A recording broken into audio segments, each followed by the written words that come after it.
वळूयात पुढच्या आणखी एक महत्त्वाच्या बातमीकडे। धुळ्यातील बाबळे जलशुद्धीकरण केंद्राची मोठ्या प्रमाणात दुरावस्था झाली। एवढंच नाही तर जलशुद्धीकरण केंद्राला गळती लागल्याचं चित्र आहे। मोकाट जनावरांचा वावर देखील पाहायला मिळतो। तर सीसीटीव्ही कॅमेरामध्ये जनावरांचा वावर कैद झालाय। झुडपांनी जलशुद्धीकरण केंद्राला अक्षरशः वेढलेला। यासह विविध प्रकारच्या समस्यांनी बाबळे जलशुद्धीकरण केंद्राला घेरलेला आहे। लवकरच अमृत योजनेमधून सुधारणा केली जाणार असल्याची माहिती मनपाचे आयुक्त तथा प्रशासक अमिता दगडे यांनी दिली आहे।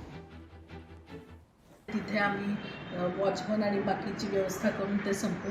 तिथले सीसी कॅमेऱ्याचं पण आपलं काम आता पुन्हा नव्याने करायचं आहे। तिथलं ते आधीचे जे कॅमेरे आणि बाकीचे होतं ते नादुरुस्त असल्यामुळं आपण आता ते पुन्हा नव्याने करतो। या योजनेच्या कामाचाच भाग आहे तो।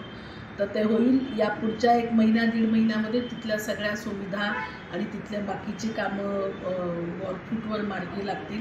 अमृत 2 मधनं जो आपल्याला निधी मिळाला होता त्यामधून आपण हे काम हाती घेतलेलं आहे।